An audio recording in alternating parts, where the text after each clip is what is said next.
Ողջույն Ժողովուրդ ջան, հարգանքներս բոլորիդ, միանգամից թույլ տվեք ասել, որ կարող եք կոնտենտը հավանելու դեպքում գրանցել էջին, սեղմելով զանգակ կոճակը։ Մենք այստեղ հիմնականում փորձում ենք օբյեկտիվորեն գնահատել այն ամեն ինչը, ինչ կատարվում է համացանցում, եւ փորձում ենք վերանել հարցեր, հարցադրումներ կամ բարձաբանումներ գտնել որպես քաղաքացիներ։ Չգիտեմ, արժի մի քանի վայրկյան սպասենք մեր ընկերները միանան, թե սկսենք, այնուամենայնիվ ասեմ հետևյալը, որ խոսքը հիմնականում իհարկե լինելու է բացահայտված փաստաթղթերի մասին, չնայած կարծես արդեն ամեն ինչ ասված է, բայց բաներ կան, որ պետք է անդրադառնալ ու այս տարբերակով նույնպես ունենալ եթերի ռեժիմով, փորձենք տրամաբանել, որովհետև չգիտես ինչի, նույն ուժերը, ովքեր իրենց հռչակել են ընդդիմադիրներ, բայց ըստ էության ահաբեկչական կառույցներ են իրենցից ներկայացնում եւ հանդիսանում են այսօրվա դրությամբ Հայաստանի Հանրապետության քաղաքական ընդդիմությունը եւ դրանից առաջ էլ երկար տասնամյակներ եղել են կառավարության հետ կոալիցիայի դիրքերում կամ ինչ ոչ հենց կառավարություն, հա, կարելի է այսպես ասել, ու կարծես ոչ մեկին չի հետաքրքրել այս հանգամանքները, անգամ երկրի նախագահ ունենք, ով ուղիղ տեքստով ասում է դրա մասին։ Դա խայտարակություն է։ Իհարկե այստեղ հարցեր են առաջանում, թե ինչի է ընդդիմությունը որոշել սենց ցնցումների մեջ ընկնի եւ առաջին ռեակցիան որպես կանոն ինչպեսին նա լինում։ Եկեք Ժողովուրդ ջան, ամեն մեկս մեր համար փորձենք բարձենք։ Օրինակ, երբ որ բացահայտվում է քո հանցագործությունը, քո հանցանքը, լինում է ռեակցիաներ, ինքնապաշտպանական ռեակցիա, լինում է ռեակցիա խնդալ ու տալ ինչ-որ բաների, իհարկե դա մի քիչ ավելի վախոտ մարդիկ։ Այս պարագայում հենց այդպես էլ վերջին տարբերակն է կարծես դա աշխատում, ամենատարբեր հարցադրումներով իբր ծիծաղելով, իբր այս ինչա բան արժե զրկելով այն փաստաթուղթը, որը հրապարակված է, փորձում են ներկայացնել, թույլատրել դրա կարևորությունը։ Հատկապես Գեղամ Մանուկյանին ուշադրություն պիտի դարձնեմ, այսօր երկրորդ անգամ, երեք շատ արագ վայրկյանական հրապարակում էր արելու Messenger-ին հարգելիս ես ուշադիր եմ, բայց կարող եմ հենց հիմա ցույց տալ, որպեսզի հասկանալի լինի։ Հենց հիմա իմ Messenger-ում գժանոց է, մանավանդ որ ես իմ ընկերներին, ովքեր որ ընկեր են հանդիսանում համացանցով, Facebook-ով, նրանց դեռ չեմ հասնում պատասխանել, իսկ կա որ գալիս է ու սպամ է գնում, այնտեղ հազարավոր է։ Այնպես որ այդ մասով եկեք գլխանց ներողություն ասեմ, հա։ Վերադառնալով մտքին, տեսեք, մի անգամից սկսեց հրապարակումը, ես սրա մասին վաղը կխոսեմ, այսօր էլ վեր կացավ ու խոսեց, հասկանում եք, պատկերացնում եք, ասեց եւ արեց Գեղամ Մանուկյանը։ Պարզապես ասացի մեջ նյութ չկար, որովհետեւ հենց սկզբից էր միտքը սխալ ձևակերպում։ Ես ուզում եմ հասկանամ, Գեղամ ջան, արի դու մի վատացի, որովհետեւ քո գործերը դուրս կգան այն ժամանակ, իմ կարծիքով, երբ որ դրա անհրաժեշտությունը կլինի։ Ցավոք սրտի Հայաստանի Հանրապետությունը դեռևս, չգիտես ինչու, չունի իլյուստրացիայի մասին օրենք, չի ունեցել երբևէ։ Մենք 91 թվականի սեպտեմբերի 21-ին անկախացել ենք եւ գիտեք ինչ, գիծ չենք քաշել անցյալի ու ներկայի միջև, այդ գիծը չի քաշվել։ Մենք անկախացել ենք թղթերով մղթերով, բայց ըստ էության շարունակել ենք մնալ խորհրդային միություն։ Անկամ գաղափարներով, պատկերացումներով, դե Քոչարյան Ռոբերտը դրա մասին անգամ շատ անկեղծացել է, ընդհանուր մինչև վերջերս։ Այդ անկեղծացումները իր կառավարման տարիներին եղել են գործողությունների տեսքով։ Նա այն ժամանակ քաղաքացիների չէր շփվում։ Հիմա զորով է շփվում, այն ժամանակ ուր շփվեր։ Դրանք եղել են գործողության տեսքով։ Այսինքն ոչ ոք հետաքրքրված չէր լինելու, որպեսզի այդ օրենքը մտնի ուժի մեջ։ Իհարկե, հիմա կարելի է ամացնել ու անգամ որոշակի ֆլեշմոբ կարելի է սկսել ու կարելի է ասել նաև որ սկսված է։ Բայց այնուամենայնիվ ուրիշ բանա թարմ հետքերի հետևից գնալ։ Ուրիշ բանա տասնամյակներ անց։ Տասնամյակներ անց արդեն դա ինչ որ մեկին չի զարմացնում։ Ասենք օրինակ Եզրասի փաստաթուղթը որ հրապարակվեց, դա որևէ մեկին չի զարմացրել։ Պարզապես դա տվել է իրավական հենք, օրինակ, եթե ես ասեմ Եզրասը KGB-շնիկ է, Եզրասը ուզի ինձ դատի, դա ես այդ թուղթը հանելու եմ, դեմ տամ իրան։ Օրինակ, սա է տվել, հասկանում եք ըստ էության։ Թե ինչ-որ նորություն չի։ Ու ես չեմ հասկանում, օրինակ, Եզրասը լավ իր իրավահաջորդ եղբայրն է այստեղ, չէ՞, Կտրիչը Ներսիսյան։ Ինչ են կաշկանդվում ԱԱՑ-ի այդ հրապարակումը մտցնել դատարան եւ իրենց բարի համբավը վերականգնել։ Որովհետեւ շատ լավ գիտեմ, թե դա ինչ թուղթ է եւ դրա տակ էլի ինչեր կա։ Սա է։ Կներեք Ժորժ, այս ձեռքի հետ այդտեղ երկու անդասիրակի զավակի բան անեմ։ Մի խոսքով, շատ ուշադրություն չեմ դարձնի, բայց ամեն դեպքում ինչ որ նկատում եմ։ Տեսեք ինչ է ստացվում։ Մարդիկ, ինչ եմ ես վերնագրի մեջ հայրենիքի գողեր ձևակերպումը դրել։ Որովհետև այո, գողացել են մեր հայրենիքը եւ հայրենիքի մասին ունեցած մեր պատկերացումները ամբողջովին։ Եվ այդ գեղեցիկ շղարշի տակ, հայրենասիրություն ասած շղարշի տակ, հայրենասիրությունը վաճառել են մեզ վրա, իրենք գործել են ինչպես որ իրենց ցանկալի է։ Ու դա կարելի է փաստել ամենատարբեր հանգամանքներով։ Օրինակ, այդ ժամանակներից ի վեր մինչև այսօր որևիցե մեծահարուստի, որևիցե պաշտոնյայի զավակ չի ծառայել բանակում։ Կամ ծառայել են խիստ կասկածելի պայմաններում։ Որովհետև այդ հայրենասիրությունը իրենց մասին չի եղել, իրենք գործով են եղել։ Եղել է մեր մասին։ Դե չխոսեմ տնտեսության քայքայումից, չխոսեմ բանակի քայքայումից, չխոսեմ Հայաստանի Հանրապետությունը արտաքին դիրքերում նրա ուժերը թուլացնելու մասին եւ այլն, եւ այսպես շարունակ, հա։ Բայց դուք ժողովուրդ շարունակեք մնալ հայրենասեր, դուք եք հայրենասեր, դուք գիտեք հայրենիքը եւ այլն։ Իսկ գետնի վրա ոչինչ չկա, ոչ մի գործողություն գոյություն չունի։ Սերժ Սարգսյանը մի կողմից ասում է. Ես դեռ չեմ, որ այդպիսի գործակալներ բաներ կան, ԱԱՑ տնօրեն է եղել, ցնդել բան։ Մյուս կողմից նրա ողջ թիմը այ դուք տարակ երեխաները զոհվեցին, մեր հայրենիքը հանձնեցիք, էս արեցիք, այն արեցիք։ Գիտեք ինչ, մեզ մենակ եթե չթողնեիք, գուցե այսպեսի երկ չստացվեր, բայց դուք մեզ մենակ եք թողել։ Եվ շատ բաներ կա այստեղ խոսալու։ Ամեն դեպքում ով հանրապետականները այս մասով հաստատ պիտի լուր մնան, որովհետև հանրապետական կուսակցության հիմքում դրված է Նժդեհը։ Իհարկե նրանք Նժդեհին գողացել են մեզանից ու փորձել են Նժդեհի գաղափարախոսությունը ներկայացնել, որպես իրենք դրանք կրողն են, բայց չէ, դրա կրողը դարձյալ մենք ենք, իրենք չեն։ Գուցե մասնակի, բայց միևնույնն է մենք ենք, որովհետև ես շատ լավ հիշում եմ նաև Նժդեհի մասով Ալիևի խոսույթը եւ Սերժի լռությունը։ Ես շատ լավ եմ հիշում։ Իսկ ի տարբերություն Սերժի ես հիշում եմ նաև Ալիևի խոսույթը դարձյալ Նժդեհի մասով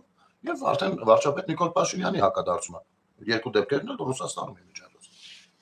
Հիմա ինչի Նժդեհին հիշեցինք հանկարծ, որովհետև նույն Նժդեհին նույնպես KGB-շտիկներն են գլուխը կերել։ Այդ որ ասում են, եկեք հերթով որ գնանք, որպեսզի ոչ մի բան շատ չխառնենք իրար։ Հետաքրքիր բան է տեղի ունեցել, հայր ասողիկ կա մի հատ, անորակ գիադակա մի հատ։ Սա մի հրապարակում է արել։ Ես կարող եմ ամբողջը կարդալ ձեզ համար։ Ու գնանք մեկնաբանելով։ Հայոց պատմության նորագույն շրջանից անգետ անձինք, խորհրդային Հայաստանի պետական կարգից ու դրվածքից անտեղյակ մարդիկ, խորհրդային իրականության պետություն եկեղեցի փոխհարաբերություններից բացարձակապես գաղափար չունեցողներ, ովքեր այսօր դարձել են պետական պաշտոնյա, արկածախնդրորեն, իբր շշմեցնող տպավորություն գործող մի փաստաթուղթ են շրջանառում հայոց եկեղեցու սպասավորներից մեկը KGB գործակալ է։ Նախ հայր ասողիկին խորհուրդ կտամ իրենց KGB-շնիկներին հատուկ ձևակերպումներից խուսափել եւ ասելիքը կարճ կապել, բնութագրական տերիտորիաներ չմտնել, որովհետեւ այդտեղ ինչ որ բան չեք շահելու այլևս, այդ ժամանակներն անցել են։ Տգիտությունը եւ պետականաքանդությունը պետք է չափ ու սահման ունենա, հարգելի պաշտոնյաներ, բավ է, խելքի հաշեցեք։ Օ, շերամից էլա կուրսի պաստորեն։ Գնացեք եւ զրուցեցեք ցանկացած պարզ արխիվագետ պատմաբանի հետ։ Գնացեք արխիվներ ուսումնասիրեցեք, որպեսզի ձեզ համար պարզ լինի, թե խորհրդային իրականությունում ինչ է ասել լինել KGB գործակալ, կներեք, այս բաներով մի հատ էսա շուտ կեմ։ Վայ, ահա։ Միայն այն, որ այդ պետական մարմինն իրականացրել է հայոց հայրենիքի անվտանգությունը եւ հայ ժողովրդի պետական, հասարակական, գաղափարական ու հոգեվոր պահպանությունն ու պաշտպանությունը բավարար է տեսնել ձեր մտադրության ու արարքի սնանկությունը։ Ես հիշեցնեմ, սա հայր ասողիկն է գրել, ինձ թվում է Գյումրիի քաղաքապետ, ով հիմա անցնում է քրեական գործով ու կալանավորված է, ինձ թվում է այդ Վարդան Ղուկասյանն է գրել։ Բավ է, մի մոլորեցեք բարեմիտ ժողովրդին, մինչ մի բան ասելն ու հրապարակելը պետք է մտածել։ Հայ հոգևորականը միշտ բոլոր ժամանակներում ապրել ու գործել է նաև հանուն հայրենի, երկրի եւ ազգի։ Այո, հայր ասողիկ, բայց ոնց որ ոչ մի դեպքում հանուն պետության, հա, ինչ որ դուք վախենում եք պետություն բառը օգտագործել։ Իսկ Սուրբ եկեղեցու փոխհարաբերությունները հայրենիքի հիշեցնեմ, եթե խոսում ենք KGB-ից ու 80-ականներից, ապա հայրենիք մարդը համարում է խորհրդային միությունը։ Հայրենիքի իշխանությունների ու պետական գերատեսչությունների հետ միշտ էլ եղել են բնական անհրաժեշտություն եւ կարևոր, քանզի դրանք ծառայել են բացառապես պետական, ազգային եւ հոգեվոր եկեղեցական գերագույն շահերին։ Եվ միայն ձեր սխալ ընթացքի ու գործողությունների հետևանքով է, որ դուք խաթարել եք այդ կենսական հարաբերություններն ազգային եկեղեցու հետ։ Իսկ թե ինչու այլևս պարզ է ու որոշ ամենքի համար։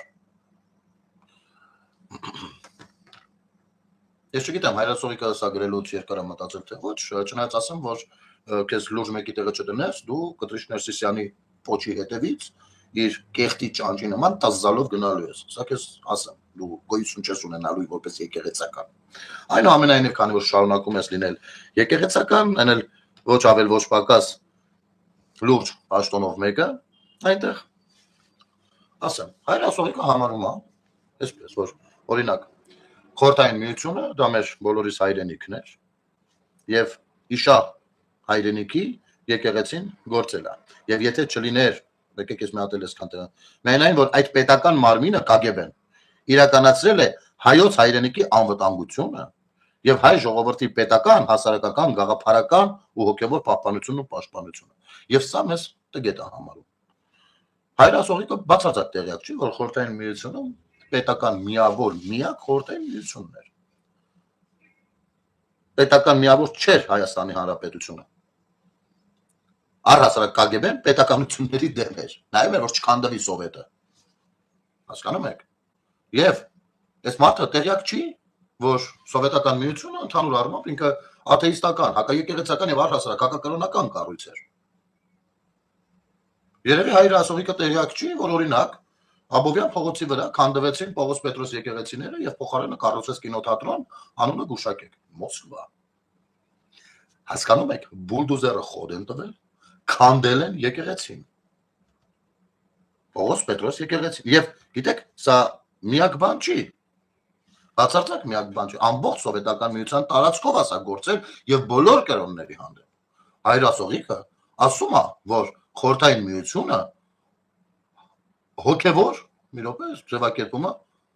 մի խոսքով հոգևոր պահպանություն ու պաշտպանություն է իրականացրել։ Կարծես իրենք չէին որոշ ժամանակ առաջ մեզ հիշեցնում, թե KGB-ն ում սենյակում ինչ կաթողիկոս եւ հոգևորականների է սպանել։ Կարծես իրենք չէին հիշեցնում մեզ 37 թիվ, թե ինչքան եկեղեցականներ են աքսորվել։ Հիմա ձեռ չի տալիս, պարզվում է, աքսորում էին, որպեսզի հոգևոր կյանքը փրկեին, ըստ հայրասողիկի։ Ժողովրդի պետական մտածելակերպ էին պաստորեն նրանք մեզ սովորեցնում։ Իսկ մեր այլախոհները, իսկ Ազգալցյանը օրինակ, իսկ Նժդեհը, առհասարակ ճիշտ հակառակ, ոչ մի ազգային բան չէր սովորեցնում, իմիջիայլոց Նժդեհին նույնպես KGB-ն փակեց։ Հայրասողիկի եւ կարելի ասել էս մակարդակով եթե նայենք, մայրաթորի դրսևորումն է սա։ Գիտեք, այո, խորհրդային տարիներին շատերն էին այդ ձևակերպումները։ Շատերն էին բանանում, որ եթե մեկին ասում էին ագենտ, դա ինչ վատ բան էր։ KGB-ի ագենտ կարա լինի, չեկիստ կարա լինի։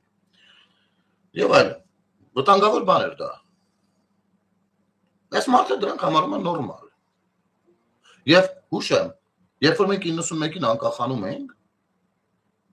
նույն կալցո օպերացիան, եթե չեմ սխալվում, մշակվել էր KGB-ի պատվալներում։ Եվ նույն Սումգայիթի ջարտերի սցենարը նույնպես մշակվել էր KGB-ում։ Բաքվի ջարտերը։ Իհարկե, նա ձևափոխվեց դարձավ FSB, բայց դրանից KGB-ի ոչ շունչը ոչ ոգին չի փոխվել։ Եվ քանի որ ԱԱՑ-ն հայտարարում է, որ նա շարունակում է համագործակցել ուտար ուժերի հետ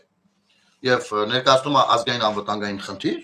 ապա կարելի է հասկանալ այստեղից, որ նույն որ թվականներ 2000, եթե չեմ սխալվում, երբ որ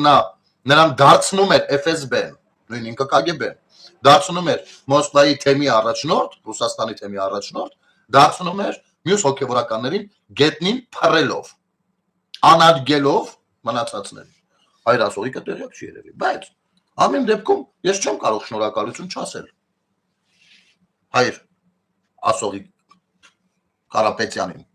Ասեմ ինչու, որովհետև մի կողմից Գեղամը հետևը պատռում է ապացուցելու, որ նման բան չկա ու չի կարող լինել, մյուս կողմից հայրը ասողիկը արդարացնում է, որ եթե կա նման բան, ու դա նորմալ է։ Կկողմնորոշվեք, եւ իմիջայլոց նույն բազան համընդեղ է լայքում, համընդեղ։ Նույն բազան, նույն անձիկ։ Դուք կարող եք հասկանալ սա ինչ է։ Հայրասողիկի ես գրառումը դեռ շատ մեկնաբանություն, եւ սա վտանգավոր գրառում է։ Եթե սա մայրաթորի դիրքորոշումն է, իսկ սա մայրաթորի դիրքորոշումն է, որովհետեւ ինչպես տեսնում ենք, կաթողիկոս անգամ եպիսկոպոսներին որոշակի կանոնական գործողություններ իրականացնելու համար հեռացնում է հոգևոր խորհրդի անդամի պաշտոնից, բայց ասողիկին շարունակում է պահել քողկը, փեշի տակ, ապա սա մայրաթորի դրսևորումն է, ու պետք չի այս ժամանակ ընկնեք տողերի մեջ, որովհետև մենք էլ կարող ենք տողերի մեջ ընկնել։ Ապա հարց առաջանում, Գեգամ Մանուկյան, գուցե մի երկու բառ ասես հայր ասողիկին, դու ինքդ գնացել ես սրանց պաշտպանում ես, ճիշտ է։ Դու քո մեկնաբանությունով, ես հեսա ցույց կտամ քո մեկնաբանությունը բնականաբար։ Ցույց էր տալիս, որ այո, դա վատ բան է լինել KGB-ի գործակալ։ Բայց Եզրասը գործակալ չի, որովհետև ԱԱՑ-ն ստեղ խափում է մեզ։ Այսինքն դու համաձայն ես, որ KGB-ի գործակալ լինելը վատ բան է, ես ճիշտ եմ, չի հասկանում։ Հայրասողիկը ասում է, որ ոչ, դա պետական մտածողություն է մեր մեջ դրել, եւ առհասարակ խորհրդային միությունը մեր հայրենիքը երբեմնի բան է արել։ Մեր մեջ հոգևոր արժեքներ, մի խոսքով ինչ ասես ուշտում է։ Հիմա դու գնացել պաշտպանել ես, քեզ կատեգորիկ հակառակ կարծիք հայտնած ոմն մեկին։ Եկեք որպեսզի ավելի ըմբռնելի լինի, դնենք իրար կողք։ Հայր ասողիկի գրառումը ամբողջովին կարդացի։ Հասկացաք, չէ՞, ինչի մասին է ինքը ասում։ Ահա։ Հիմա եկեք տեսնենք Գեգամ Մանուկյանը ինչի մասին է ասում։ Խնդրեմ։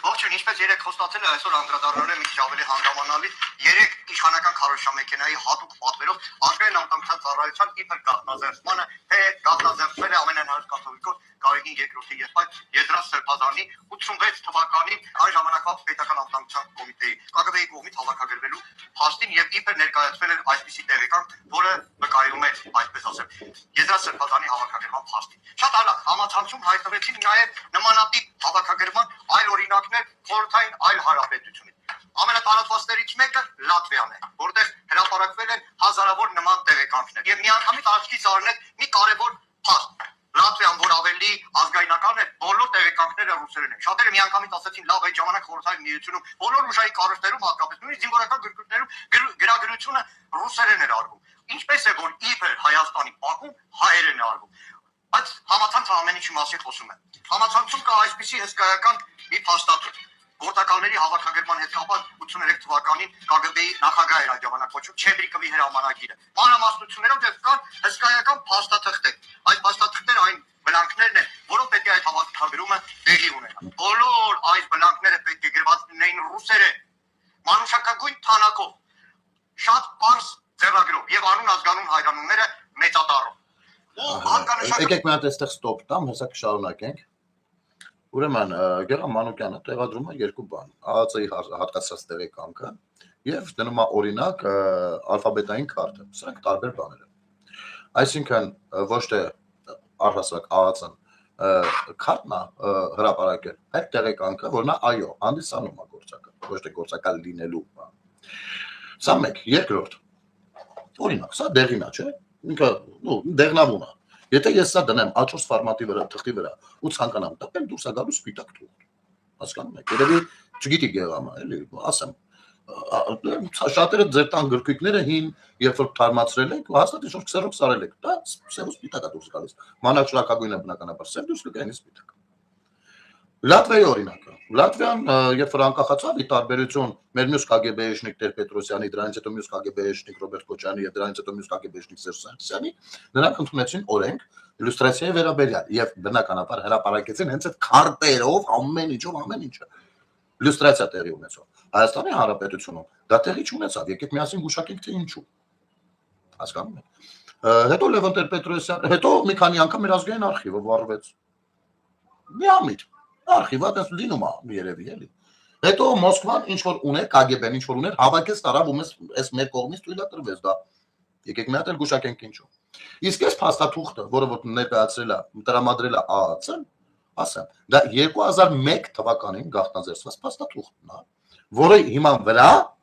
հաստատվում է, որ Եզրասը այո համագործակցել է այսիշ թվականներին KGB-ի հետ եւ անգամ ունեն տեղեկություններ, որ շարունակում է աշխատել նոր կառույցների հետ։ Այսինքն այս երկու փաստաթղթերը իրար կողք դնելը, պարոն Գեգամ Մանուկյան, ամենաապուշ բանն է, որ կարող եք մոգոնել։ Սա մեկ, երկրորդ, եթե 2001 թվականին այն ինչ-որ բան գաղտնազերծվել, բնականաբար լեզուն հայերեն է, որովհետև Հայաստանի Հանրապետությունում պետական լեզուն, այսինքն բոլոր պետական փաստաթղթերի տրամադրումը պիտի լիներ հայերեն լեզվով։ Այ մենք կարող ենք ձեզ հարցեր տալ, թե ինչու չեք փորձում թվայնացնել ամեն բան։ Մենք կարող ենք հարցեր տալ, թե ինչու էր վարվում անընդհատ այդ արխիվը։ Մենք կարող ենք հարցեր տալ, թե ինչու է թույլատրվել, որ Ռուսաստանը իր արխիվները գողանա եւ տանի Հայաստանից եւ ինչի դիմացա դա արել։ Մենք ունենք շատ հարցեր դեռևս։ Եվ վերջապես մենք կարող ենք հարց տալ, քո հետևը խիամ մռմռում։ Շարունակենք բայց։ Որ այդ հրամանագրում կա մի հավելված, որով կազմվել են հավաքագրման բոլոր այս թերթիկները։ Գրեթե ամբողջությամբ նույնն է։ Եվ թերևս Հայաստանի ԱԱԾ-ում կատարելով Նիկոլ Փաշինյանի շեֆի հրամանը արագ նման մի իբր կամպրոմատ գտնել Եզրափ Սրբազանի դեմ շատ է շտապ է։ Դրա համար ամեն ինչ խառնել են իրար, որովհետև Լատվիայում օրինակ այս բլանկում եւ Չեբրիկովի հրամանագրով հաստատված օրինակում տարբերություն չկա։ Կա հայկականի հետ տարբերություն, անուն, ազգանուն, հայրանուն, ծննդյան թիվ, տեղջիկում գրված է միայն տարեթիվը։ Այնինչ Չեբրիկովի հրամանագրով հաստատվել է ծննդյան թիվ, օր, ամիս։ Բնակության վայր չեն իշել, չեն իմացել երևի Եզրափ Սրբազանի բնակության վայրը, դրա համար ձևակերպել են հանդիպա բնակարանի հասցել չի նշվում։ Ու այստեղ գալիս է եւս մի հերթական կերպ։ Ռուսական պաշտոնապես ԿԳԲ-ի տարբերակում գրված է պարտ, կետ, պարտինность, կուսակցականությունը, որտեղ այդ ժամանակ խորհրդային միություն կա մեկ կուսակցություն, կոնկուրս։ Եվ պետք է նշվել կոնկուրսի անդամ է թե ոչ։ Բայց քանի որ դեմոկրատիա Այստեղից ասեմ գնում է բլա։ Ես ցույց եմ տալիս երկու բաների տարբերությունը։ Իսկ այդ երկու փաստաթղթերը ի սկզբանե տարբեր են, գերա։ Տես դու ոնց ասեմ։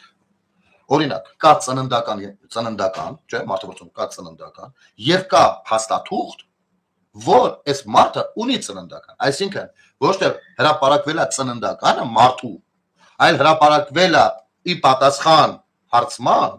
հրապարակվել է, որ այո, մենք գիտենք, կոպիտ օրինակ եմ բերում, որ այս մարդը ունի ծննդական եւ ծնվել է օրինակ Հայաստանի Հանրապետությունում։ Սրանք ի սկզբանե տարբեր թղթեր են։ Ու դնել այս երկու տարբեր թղթերի տարբերությունը ցույց տալ։ Ու կներեք, ցնդելու բան է դա։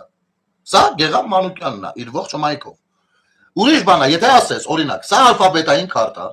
սա նույնպես ալֆաբետային քարտա, եւ եկեք տեսնենք տարբերությունները։ Այդ ժամանակ ես կնստեի, լուրջ կնայի, իսկապես կգնեք ասեք, գիտեք ինչ, Գեգամը ով է, ով չի, բայց ոնց որ հետաքրքիր հարց է տալիս։ Մի բավարար եք այս հարցի պատասխան ինձ հետ, բայց երբ որ իմիջիայլոց դրա մասին ոչ ես եմ ասում, որ ասում է ԱԱԾ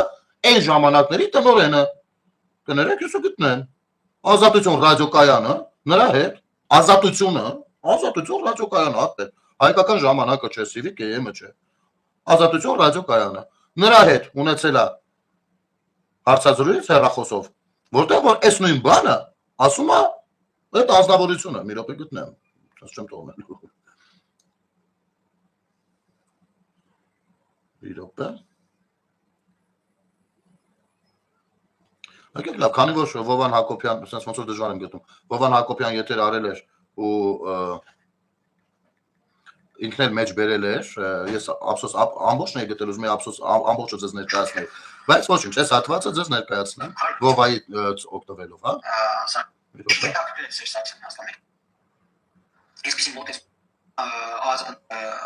Ներողություն, ես էսա գտնում։ Ներեցեք, sense ոնց որ բան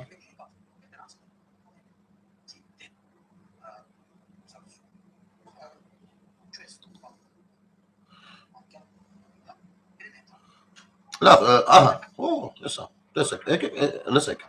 Սա Գեգամ Մանուկյան ԱԱՑ տնօրենն է ասում։ Վովա ջան, կներես օգտվում եմ քո լսից։ Միքայել Համբարձումյան։ Միքայել Բանակը թվագրված է 2001 թվականի հաստատվով, եթե չեմ սխալվում։ Եթե 2001 թվականին է կազմված, կարող է նաև հայերենի։ Եթե գաղտնաբերվել է այդ տվյալը, տեղեկությունը, ինքինանով։ Այսինքն գաղտնաբերվել են ոչ թե փաստաթուղթը, գաղտնաբերվել է գործական լինելու փաստը։ Այսինքն, մի հատ էլ լսեք։ Կարող է նաև հայերենի։ Եթե գաղտնաբերվել է այդ տվյալը, տեղեկությունը, ինքինանով։ Այսինքն գաղտնաբերվել են ոչ թե փաստաթուղթը, գաղտնաբերվել է գործական լինելու փաստը։ Գաղտնաձերծվել է ոչ թե այդ փաստաթուղթը Գեգամ, ինչ որ դու բերել Լատվիայի օրինակով ցույց եք տալիս, այլ գաղտնաձերծվել է նրա գործական լինելու փաստը։ Ապեր, դու դրել երկու բան խառնում ես իրար։ Ընդ որում, այո, դու այստեղ քո եթերի վերջում նեղվում ես, որ այ եթե ԱԱՑ-ն այսպեսի բաներ է ցույց տալիս, բա վստահությունը կկորի նրա։ Ոչ, վստահությունը չի կորի, ապեր։ Վստահությունը կկորեր, եթե ինքը այ քո ասածը հենց բացահայտեր, որովհետև Հայաստանի Հանրապետությունը չունի այդ օրենքը, որպեսզի կարողանա այդ փաստը հենց բանան լուստրացնել, բացել։ Այդ դա տեղի կունենա, երևի թե դատարանում, եթե հանկարծ կտրիչը կամ եզրացը կամ որևիցե մեկը փորձի դատի տալ եւ իր բարի համբավը վերականգնել։ Ընդ որում կարծում եմ փակ նիստով է դա գնալու։ Հասկանում եք այս երկու տարբերությունները, Գեգամ ջան։ Թե չես հասկանում, ընդ որում էսի այն ԱԱԾ տնօրեններից էր, ով ում աչքի լույսը չի Փաշինյանը։ Սա է, էլի։ Եվ այո 2001 թվականին գաղտնազերծած պասպորտը ասում է որ կարելի է հայերեն։ Հիմա դու այդտեղ ինչ ունես։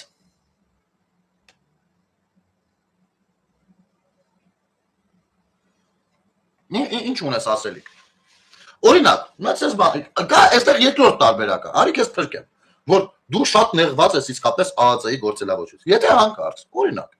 դուրս գա մի հատ փաստաթուղթ, որ գնել է Սարգսյան հանդիսանում գործակալ, ԱԱՑ չէ էնել, ԿԳԲ-ի գործակալ, չնայած չգիտեմ ինչ ձևով դա կարող լինի, ես այդ ժամանակները փոքր անչափած եմ։ Ասենք, դու նույն ինտենսիվությամբ մտնելու ես պաշտպանել, ոչ, դու պաշտպանում ես կտրիչի, բայց կփորձում ես կտրիչին պաշտպանել։ Ընդ որում տես, ես ինչի քո ու ասողիկի ասածները դրեց իրակում։ Նախ դու հետ սկզբից մանիպուլացնում ես երկու տարբեր փաստաթղթերի մեջ, ցույց ես տալիս տարբերություն ու իբր տեսեք ժողովուրդյան սրանք տարբեր բառեր են, ուրեմն խափում են։ Ոչ, դու երկու տարբեր փաստաթուղթ ես ցույց տալիս։ Եվ մյուս կողմից ասողիկի գրառումը, ով ասում է շատ նորմալ է, որ մարդը ԿԳԲ գործակալ է եղել։ Դա մեր հայրենիքն է եղել։ Դուք նայեք ինչ է խոսում։ Հիմա դուք իրար հետ, իրար եք պաշտպանում, մայր աթոռում, երբ որ մենք գնում ենք Տիգրան Ներսիսյանի հրաժարականի պահանջով բանանելու։ Կարանք հասկանանք ձեր գաղափարական հակասությունները։ Եթե իհարկե դրանք կան, որովհետեւ ես կարծում եմ, ես հրապարակումների մեջ այս պարագայում ավելի ազնկերտագտվել ասողիկը։ Սա չի խանգարում այդ մոտեցումն, անվտանգային հարցերը ձեր հայրենիքի մասին մտածելու ժամանակ չի խանգարում։ Այս լուրջ հարցականները, սա լուրջ հարցականներ են։ Իհարկե դու մի երևելի մեկը չես, ասողիկն էլ երևելի մեկը չի։ Բայց ընդհանուր առմամբ դուք հասարակության կյանքն եք ուտում, ես չեմ կարող չանդրադառնալ դες։ Խորքային հակասություններ եք ներկայացնում մեզ։ Խորքային հակասություններ։ Եվ այո, Եզրասը ԿԳԲ գործակալ է եղել, հավաքագրվել է։ Դրանից հետո նա իր կապերը թարմացրել է, եւ այո, FSB-ն նրան օգնել է, աջակցել է, որպեսզի նա ամենատարբեր ապօրինի ձևերով կարգվի սրբազան թեմի առաջնորդ Ռուսաստանում կոնկրետ։ Եվ այո, շարունակել է աշխատել օտարերկրյա գործակալների հետ, ընդ որում ոչ միայն ռուսական։ Ես աշխովս ընկավ, մեկնաբանություններ տեսա։ Ավելի լավ է ռուսական ԿԳԲ-ի հետ աշխատեն, քան թե թուրքերի։ Դե թուրք բառի հետևը սիրում են չէ՞ թաքնվել, այս մեր վայ հայրենասերները։ Լսեք, եթե մարդը օտար երկրյա գործակալ է, ապա նա աշխատում է քո երկրի դեմ։ Վերջ, ստեղ թուրք, ռուս, վրացի, չեչեն, ինգուշ, նեպալցի, թայլանդ կապ չունի։ Եթե մարդը գործակալ է օտար երկրյա, ապա աշխատում է քո երկրի դեմ, տվյալ երկրի շահերի օգտին։ Հասկանում եք։ Հիմա, եթե տվյալ երկրի շահը լինի, որ Հայաստանը, օրինակ Ռուսաստանը, ասենք թե կարծում է, որ իր շահերից է բխում, որպեսզի Հայաստանը տա թուրքերին։ Օրինակ, որպեսզի Ուկրաինայում չգիտեմ որ տարածք Իրանով անի, օրինակ կամ սև ծովում տարածք դասնի։ Այս գործակալների միջոցով է դա անելու։ Ռուսներ չեն գալու մեզ բան համոզելու, որ մենք էլ տենանք ռուս ասենք եկեք չհավատանք։ Ոչ, սրանց նմանների։ Այսինքն, լինել օտարերկրյա հատուկ ծառայությունների գործակալ Heç պակաս չի, կան ասենք ձեր ասածը ավելի լավ է ԿԳԲ-ի, քան թուրքիա, ապուշ մարդու կամ գործակալական բանից вообще զրո պատկերացում։ Ես ինքս չգիտեմ, այդ նշի որ մի թույն հասկանում եմ, բայց աշխարհում շատ բաներ չեն գործում են տրամաբանության սահմաններում։ Տրամաբանություն գոյություն ունի։ Ինչի մասին է հատուկ ծառայությունը։ Իր երկրից դուրս փորձելու իր երկրի շահերը պաշտպանել։ Ումից պետք լինի։ Հիմա ասում ավելի լավ է ռուսի գործակալ լինի, քան ինչ գիտեք։ Բա որ ավելի լավ է թուրքի գործակալ լինի, քան ռուսի։ Ինչ գիտեք։ Ինչ գիտեք, որ մեկի շահերը որտեղ են։ Ու իրար հետ ինչ հարաբերություններ են,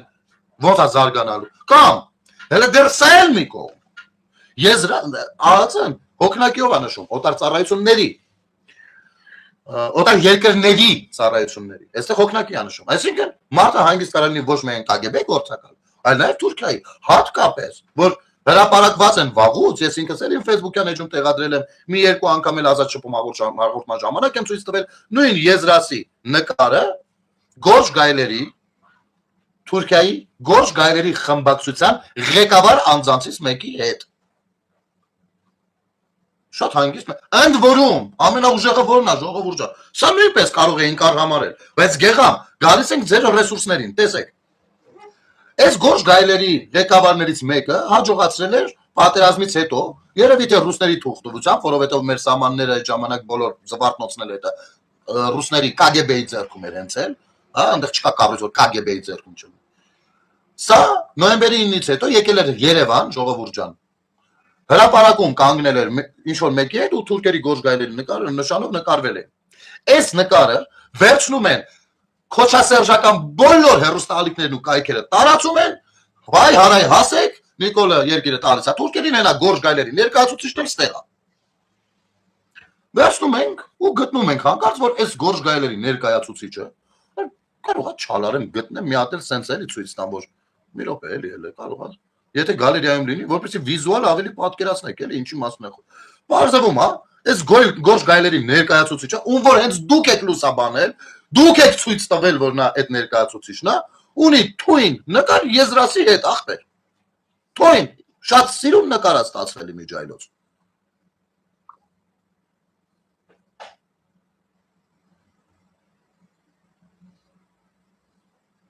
Նա փորձեմ տեսնեմ կարամ գտնեմ թե չէ։ Հա, Տիգրան Սարգսյանի հետ իմիջիալոց նույնպես նկար ունի։ Ահա, նայեք ժողովուրդ ջան։ Նու Եզրասինը ոնց որ հեսա կգտնեմ էլի։ Սա այս գլխարկովը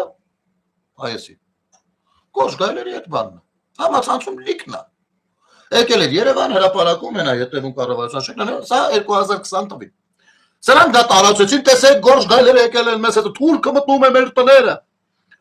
Սա հենց այդ նույն մարդն է։ Սա հենց այդ նույն մարդն է, ում հետ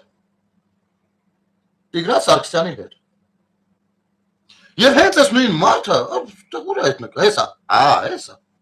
Սա հենց այդ նույն մարդն է, ում հետ Եզրասի հետ։ Սա Գորժ Գայլեր կազմակերպության ղեկավարն է, ով որը նույնպես հետախուզական գործունեություն ծավալում է, սա էլ KGB-ի գործականն է, որի դուք ասում եք ավելի լավ է KGB-ի գործականին քան Թուրքիայի։ Կներեք, այս հանդիպումից առաջ կամ հետո ինչ է տեղի ունեցել ըստ ձեզ։ Այն մոտ բանկա չէ, կոմեդիա, այդ բանով այդ հումորային հաղորդում է, որ 11 վայրկյան առաջ։ Կարող եք ասել, ինչ տեղի ունեցած կլինի։ Չի կարելի ցույց տալ գոնե համացանցում իցույց դնել մեր ճշնամիներին, մեր այս մասով անլրջությունը, որովհետև դա հաստատ աշխատելու է մեր բոլորիս դա։ 120,000 գործակալ եկան լսվեցին մեր երկիրը, ով տեղյակ չի։ Այո, ասեմ ավելի։ 120,000-ը դեռ շատ կասկածելի թիվ է, մինչև 300,000 խոսք է գնացել։ Ոչ թե եկան լսվեցին, այլ կային ու իրանք արդեն տեղավորվեցին ապարատներում։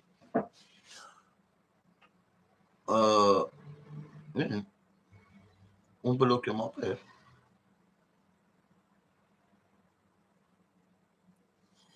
Իսկ մենք, տես, մեկը գրել է իսկույն մեր սահմանապահները, լավ, Սուսան Շահնազարյան ջան, դուք իսկապես տեղյակ չեք եղել, որ մեր օդանավակայանը հսկվել էր, հանձնված էր, նվիրված էր, առհասարակ Հայաստանը եղել է ֆորպոստ, որ ասում են, դա հորիլ բան չի էլի, եզրակացություն չի էլի, ինչ որ մեկի, իհարկե կարած Գորժ ջան, սա եզրակացություն չի, սա ուղիղ հայտարարություն է, ցանկացած արտասահմանցի, որ եկել է Հայաստան, Ռուսաստանի մեջ գրանցվել է, ով եկավ, ով գնաց, բա պետություն չենք եղել, բա որ ասում ենք պետություն չենք եղել, ինչ ենք նկատի ունենում, այ ցավը տարան, որ ասում ենք ինքնիշխանություն, ինչ ենք նկատի ունենում, հիմա, ցանկացած մեկը, որ գալիս են Հայաստան, մեր սահմանապահն է դիմավորում, մեր սահման, Հայաստանի Հանրապետության։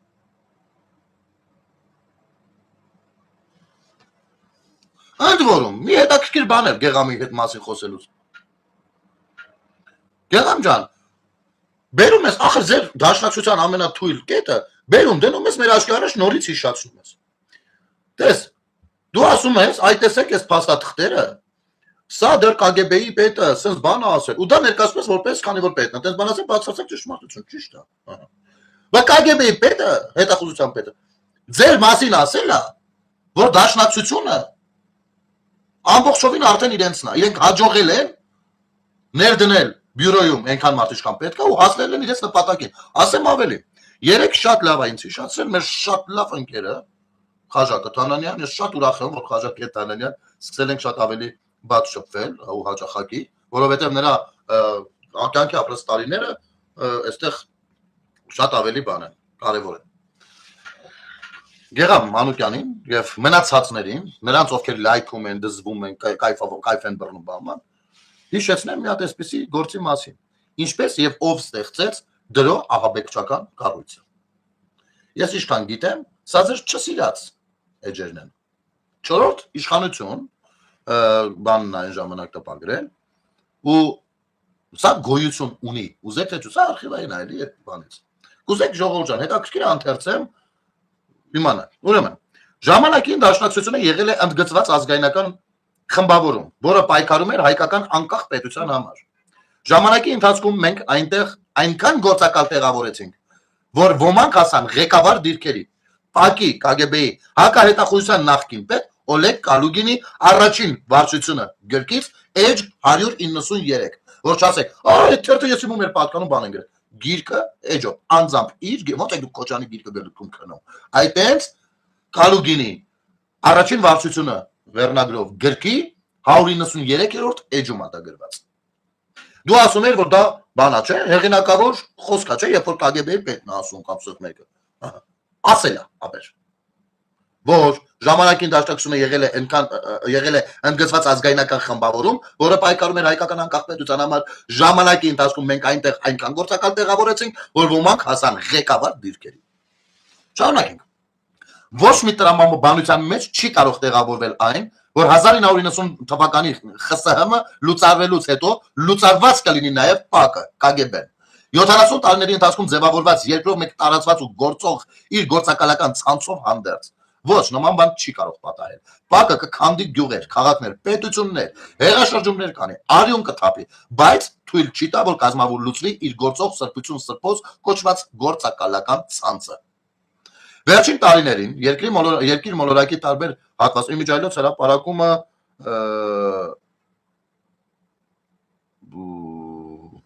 լավ, կգտնեմ կասեմ։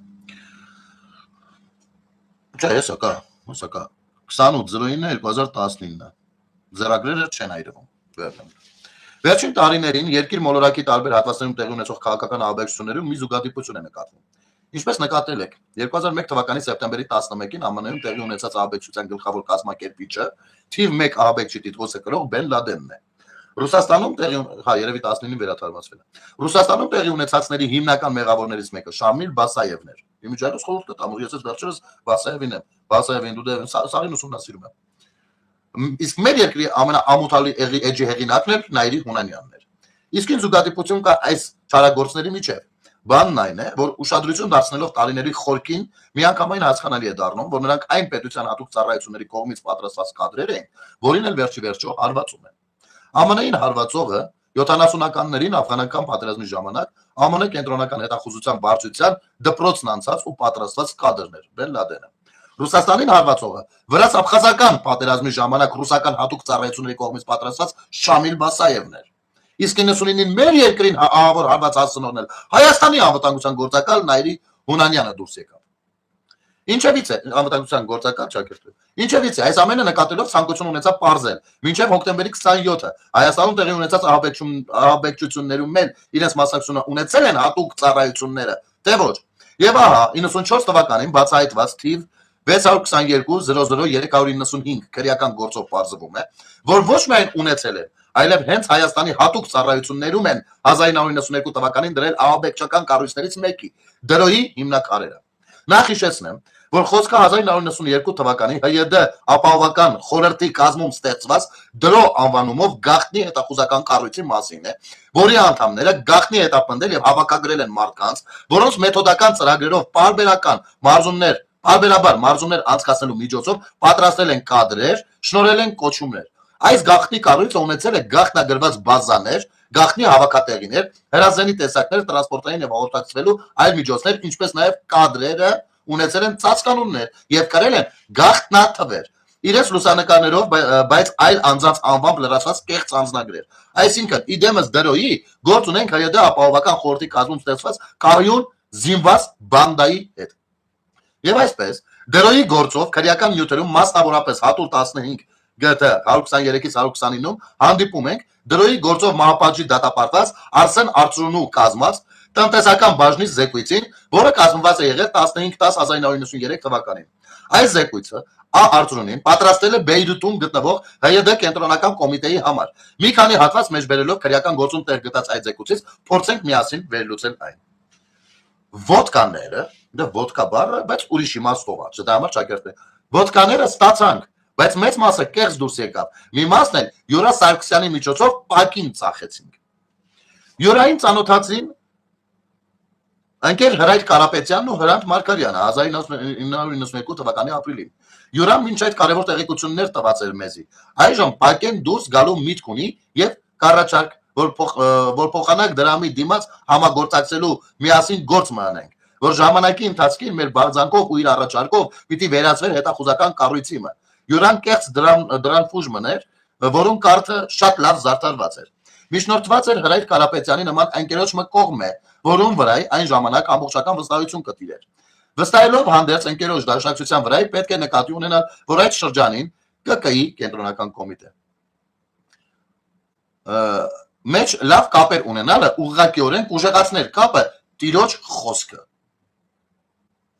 ԿԿ-ի մի քանի անդամներ կարճած կմնային իրենց աղբյուրներուն ու որևէ կասկած նրանց մասին չէր թույլատրել։ Այս հոգեբանական վիճակը արգելք էր հետախուզականին կողմէ ոչ թե հարցի ղեկավարման, այլ մինչև իսկ երբեմն աղբյուրի անձի ճշգրիտ գիտության եւ ստուգմանն ու կհանդիսանար կեղծ դրանֆուժներու հայտնաբերման դեմ։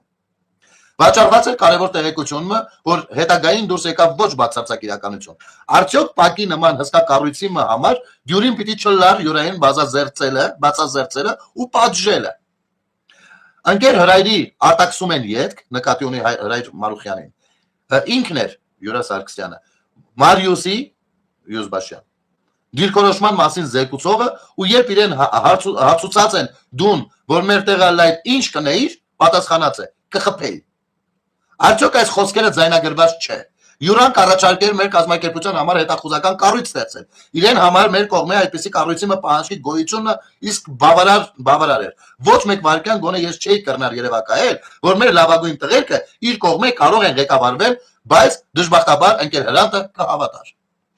Ինչպես նկատեց ընթերցողը, Յուրա Սարգսյանը ՊԱԿ-ի ԿԳԲ-ի կադրային աշխատակից էր եւ դաշնակցականներ Հրայր Կարապետյանի ու Հրանտ Մարգարյանի միջոցով հայտնվել էր ՀՅԴ հայաստանյան ամենաբարձր օղակներում։ Եվ հենց նրա առաջարկությամբ էլ ստեղծվել էր դրոն, որի հետագա ձևավորման ու զարգացման հետևանքով էլ տեղի ունեցան մի շարք օրինախախտումներ, այդ թվում նաև սույն գործով բացահայտված Լիբանանից Երևանով Մոսկվա տեղափոխող շուրջ 5 կիլոգրամ հերոին տեսակի թմրամիջոցը, Քերոբ եւ Թոփ 1 ցածկագրված օպերացիաները, որոնց ժամանակ սպանվեցին Ներսիսյան ամուսիններն ու Գագիկ Սահակյանը։ Հիշեցնենք, դրոյի գործի բացահայտումից հետո տարածված այն լուրերը, ըստ որոնց Գագիկ Սահակյանը հանդիսացել է դրո կառույցի պատժիչ խմբի ղեկավարը եւ ըստ այդ լուրերի նա է սպանել ՊԱԿ-ի նախկին նախագահ Մարիուս Յուզբաշյանին։ Այն ժամանակ ՀՅԴ-ն հայտարարում էր, որ այդ լուրերը ՀՀՇ-ի կողմից շրջանառության մեջ դրված կեղծիքներ են, սակայն նկատենք, որ այսօր հաստատվել է դրանցից մեկի իսկությունը։ Խոսքը վերաբերում է այն հանգամանքին, որ ՀՅԴ-ում իրոք գոյություն է ունեցել պատժիչ խումբ։ Եվ դրա ղեկավարը հանդիսացել էր Գագիկ Սահակյանը։ Հոկտեմբերի 27-ի քրեական գործում կան փաստեր, որ 91 թվականի Նայիրի Հունանյանը Օմենտմենին սկաուտներին պատկանող համակարգիչները գողանալու համար պատժի ծեծի է ենթարկվել։ Այդ մասին բավական մանրամասնորեն ցուցմունք է տվել Նայիրի Հունանյանը, հատոր 19 ԳՏ 105։ Իսկ պատժիչ խմբի ղեկավարին չի մեղադրել, հիմնական մեղավոր համարելով Վահան Հովհաննիսյանին։ Ինչևից է, վերադառնանք դրոյի գործունեությանն ու ԱԱՊՎ ՍՊԱ Յուրա Սարգսյանին։ Մենք արդեն վերոբերյալ մեջբերման մեջ նկատեցինք, որ Արսեն Արծրունին ԿԿ-ին զեկուցելիս իր կասկածն է հայտնում Յուրա Սարգսյան ազնվորության նկատմամբ եւ հարց էր տալիս. Միթե դժվար էր ՊԱԿ-ի նման կառույցի համար բացահայտել ինֆորմացիայի արտահոսքի աղբյուր հանդիսացող Յուրա Սարգսյանին։ Հասկանալի է, որ ՊԱԿ-ը նման դժվարություն չէր կարող ունենալ, եւ քանի որ չեն փորձել բացահայտել, ուրեմն հենց ՊԱԿ-ին էլ հարկավոր է եղել ՀՅԴ-ում նման կառույցի ձևավորումն ու դրա հետագա զարգացումը։ Դեռևս այստեղ ՊԱԿ-ի ներկայիս ԱԱՆ-ի ներկայացուցիչները կարող են արդարանալու փորձ կատարել եւ հայտարարել, որ Յուրա Սարգսյանը ինքնագլուխ է գործել ու իրենք էլ ասենք անփութության պատճառով տեղեկություններ չեն ունեցել նրա գործողությունների եւ ՀՅԴ-ին ՊԱԿ-ից տեղեկատվություններ վաճառելու վերաբերյալ։ Չէ՞ որ իրենք միշտ են անփույթ աշխատում, չէ՞ որ նման անտեղյակության պատճառով 99 թվին էլ իրենց վերահսկողությունից դուրս մնաց սեփական գործակալ Նայիրի Հունանյանը, այս ամենը ճակերտների մեջ։ Հիմա այս շարունակությունն էլ հետաքրքիր է ընթերցեմ ու զրուցեմ։ Սակայն ԿԳԲ-ում լավ հասկանում են, որ նման արդարացման փորձերը արժանահավատ չեն, քանի որ իրենք էլ գիտեն, որ այսօր արդեն գաղտնիք չէ, թե ում ջանքերի շնորհիվ ՀՅԴ-ում հայտնվեց վստահություն ձեռք բերեց ու ամրապնդվեց ԿԳԲ-ի կադրային աշխատակից Յուրա Սարգսյանը։ Կարծում եմ ժամանակն է, որ ընթերցողներ իմանա այդ անձնավորության անուն ազգանունը։ Ընթերցողներից շատերը, հատկապես ազգային ազատագրական շարժման առաջին տարիների ակտիվներս, պետք է որ լավ հիշենք KGB-ին մեր միջից տեղեկություններ հաղորդող Գոշ եւ Զուլում մականունով գործակալներին, որոնց իրականում ով լինելը այդպես էլ չէինք կարողանում իմանալ։ Հիշում եմ, թե այդ գործակալներին բացահայտելու ուղղությամբ որքան էր աշխատում եւ արդյունքներ չունենալու կապակցությամբ անհանգստանում լուսահոգի Մովսես Գորգիսյանը։ Զուլումը բարձվում է հայտնի Գառնիկ Իսագուլյանն է, որ այժմ ամաչելու փոխարեն հպարտանում է իր KGB-շնիկ լինելով։ Նույնիսկ համանուն կուսակցությունն է ստեղծում։ Այո, նույն Գառնիկ Իսագուլյանը, որ Վահան Հովհաննիսյանի հետ ղեկավարել է 95-ին բացահայտած ահաբեկչական կառույցը,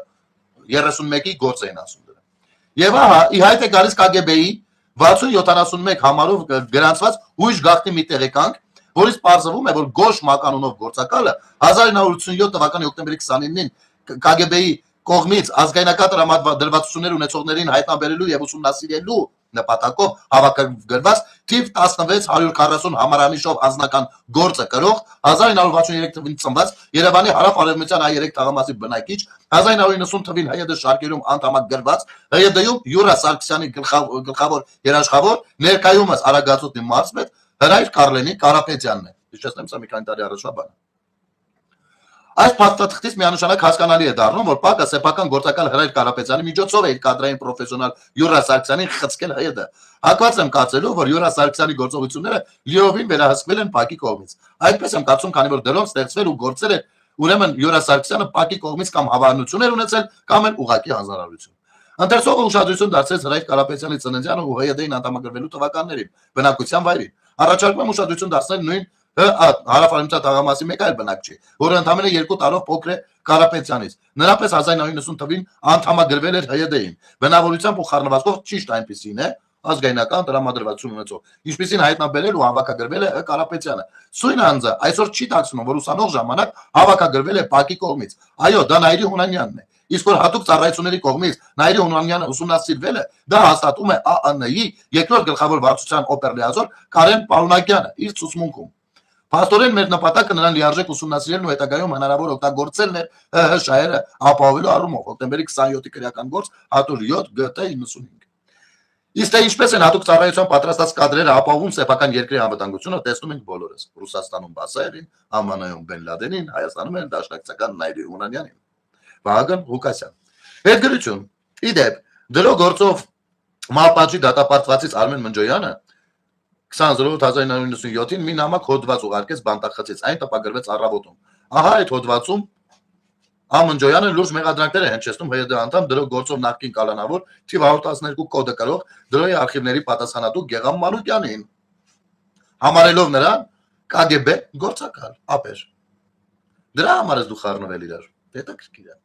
Այդ հոդվածում ուշագրավ է Արմեն Մնջոյանի միջար կանխատեսում, եւ ահա իր ծառայության փորձական շրջանն ավարտած Գեգամ Մանուկյանը ազգային հերոսի թիկնոցով դուրս եկավ KGB-ի ԱԱՆ-ի մեկուսարանից դեպի ազատություն։ Ինչ է սպասվում ՀՅԴ-ին այսօր, նոր դրո, նոր նժդե, թե մի արևմտյան Z կառույց, ցույց կտա մոտ ապագան։ Ինչպես տեսնում եք, Ամնջոյանի կանխատեսումը 2 տարի հետո իրականացավ։ Մնում է միայն ենթադրել, միգուցե այդ նոր նժդեը կամ նոր Z-ը Նայիրի Հունանյանի գլխավորած բանդայի ԱՄՆ-ում գրանցված ծածկանունն է, որին մենք հոկտեմբերի 27 ենք անվանում։ Հետաքրքիր նյութ էր, չէ՞, Գեգամ Մանուկյան։ Գնել բենզին բերելու բաղով ինչ կարծիք ունես Ադրբեջան։ Չես կադրադառնանք մի հատ սա ասեմ, հա։ Սա ամփոփենք։ Գեգամ Մանուկյանը երևի թե սրա համար է շատ ակտիվացել, որովհետև տեսեք, շատերը չգիտեն վերջը, երբ որ KGB-ն այստեղից փաստաթղթերը տանում էր Ռուսաստան, Մոսկվա։ Ինչն է տարել, ինչն է թողել։ Եվ արդյոք իրենց մասին տեղեկությունները անհետացել են թե կան։ Երբ որ այդ արխիվները վառվում են, իրենց մասին տեղեկությունները կան թե արխիվացել են։ Եվ այստեղ է որ Գեգամ Մանուկյանը եւ որոշները առաջ ընկած շատ արագ փորձում են պախարակել այս ամբողջի կարևորությունը, թույլաtsնել այս ամբողջի կարևորությունը, որ եթե հանկարծ մարդ էս անհրաժեշտություն առաջանա, հանկարծ կղանքը ջրի 30 չլողա, հատկապես այդ անձանց համար։ Հասկանում եք։ Այսպեսի բաներ կան։ Կարելի է գնալ ու մի փոքր մոտորել սրանց շուրջ։ Ինչ վերաբերվում է, ես ճիշտ ասած չէի ցանկանում այդ թեմային անդրադառնալ, կարող էինք բաղը զրուցել, որովհետև կարճ համառոտ կարող եմ ասել, բայց ինքը շատ ավելի խորքային կարևոր բան է։ Ես վերաբերվում եմ շատ լավ ու հիմա ասեմ թե ինչու։ Այսօր մեր սպիտակի ժամանակ է շատ համառոտ անդրադարձնենք։ Ինչ են ասում այստեղ մեզ։ Ասում են, այ եթե այդ նավթը, այդ բանը գալիս է,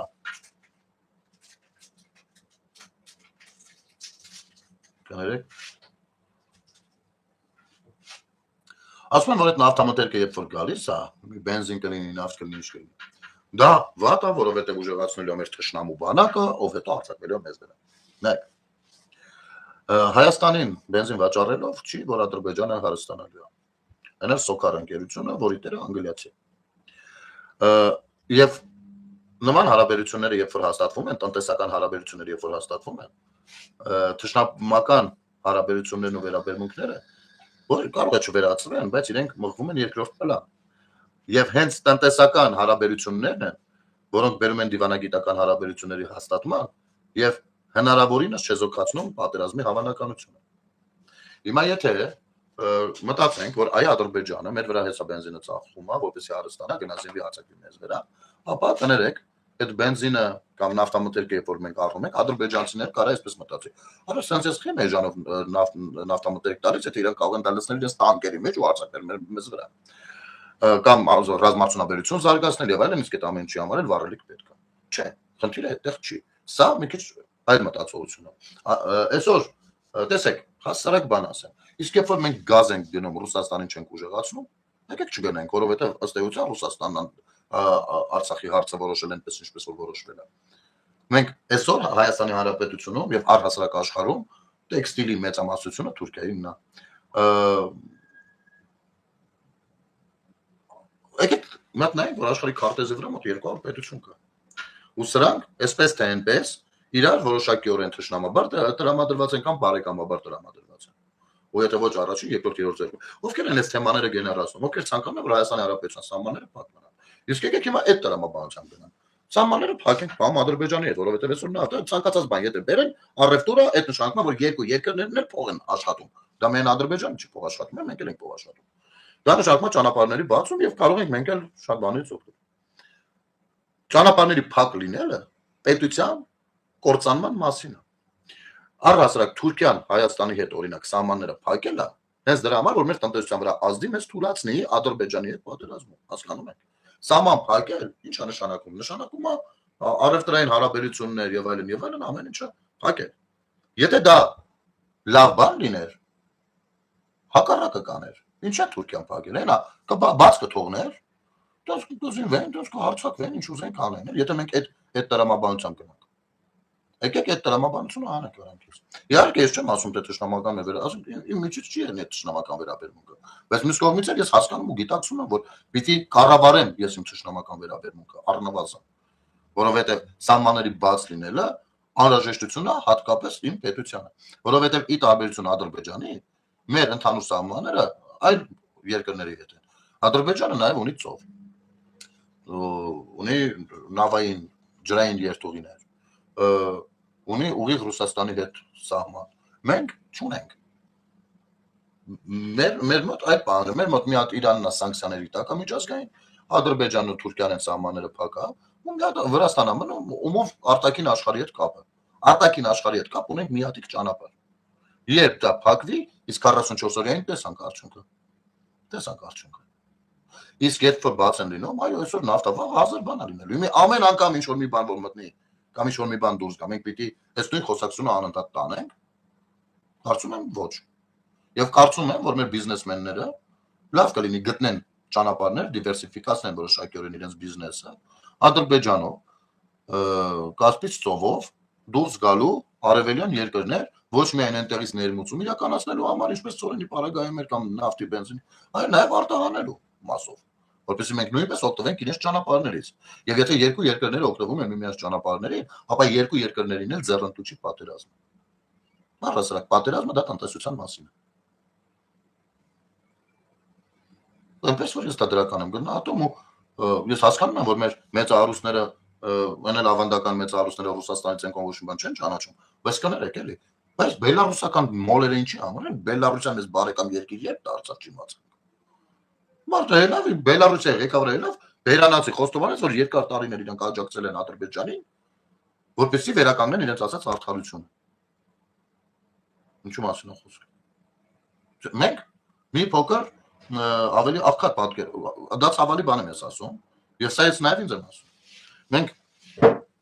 մշտապես լինելով պատերազմող ժողովուրդ, կորցնելով պետականությունը, գոյատևման պայքարների մեջ լինելով եւ այլն, մենք չենք հասկացել, թե ինչ է նշանակում պետությունը պայել ռազմատենչ իրավիճակում։ Մենք չգիտենք ինչա պատերազմը։ Իսկապես չգիտենք։ Չպատկերացնում, թե ինչ կարգի չգիտենք։ Եվ այո, ես իհարկե ռուս-ուկրաինական պատերազմից չեմ սիրում խոսել, բայց ես կարծում եմ մենք այդ պատերազմից բոլոր օգտագործվող մեխանիզմներից ու դրանց արդյունքներից սովորելու բան ունենք եւ կարող ենք նայել ու տեսնել, թե մենք ինչերին ուշադրություն չենք դարձրել, ինչի համար էլ մռութներից կերել ենք։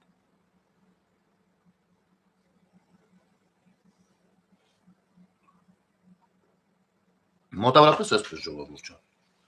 Իսկ հայրասողիկի մասով չգիտեմ, արժի էլի խորանալ, ախր սրա գրառումը, եթե նախադասություն գնանք, ես չեմ հասկանում ինչ կստացվի։ Շատ վատ բան կստացվի։ Սրանք հակապետական գործիչներ են եւ այո, այսպես մտածող քահանաներից կամ եկեղեցականներից մեր եկեղեցին նոր առաջ պիտի ազատագրվի։ Եթե կլինեն նոր ասելիքներ, ես կնայեմ մեկնաբանություններում այլոց մեկնաբանություններում որ հարցերն են շատ պատտվում, վաղ էլի եթեր ենք անելու, վաղը կարող ենք մի փոքր ավելի լայն այլ թեմաներ նույնպես քննարկենք, այնպես որ ես էլ առաջարկում եմ պատրաստ եք հարցեր, կարող ենք այստեղ բարձրաձայն մտորել միասին, հա, այնպես չի որ ես ասում, ինչ որ ասում եմ, սենց պիտի ընդունում չէ, միասին կմտորենք։ Շատ շնորհակալություն ես բային եթերը դիտելու, կիսվելու, տարածելու համար, շնորհակալություն հարցերի համար, ես շնորհակալություն, որ դուք ել խրախուսում եք, որպեսզի մարդիկ գրանցեն այս էջին, մենք այս էջով դեռ շատ անելիքներ ունենք, վստահեցնում եմ ձեզ բոլորիդ նույնպես պետք կգա դա։ Լավ եղեք, ամեն ինչ շատ լավ է լինելու, լյուստրացիան կարծես սկսվում է, բայց խնդրենք Փաշինյանին, որպեսզի ես անց առ անց չանեն դա, այլ օրենք ընդունեն, մանավանդ որ Սեբա Սաֆարյանը արդեն երկար տարիներ պատրաստած օրենք ունի, որ կարելի է քննարկման դնել, լայն քննարկման, ընդունել, լյուստրացնել, վերջացնել, որպեսզի նաև քաղաքական նպատակներով շատ չշահագործվի։ Այսպես ժողովուրդ ջան, լավ մնացեք, շնորհակալություն եթերը դիտելու եւ տարածելու համար, ամեն ինչ շատ լավ է լինելու, բարի գիշեր ձեզ։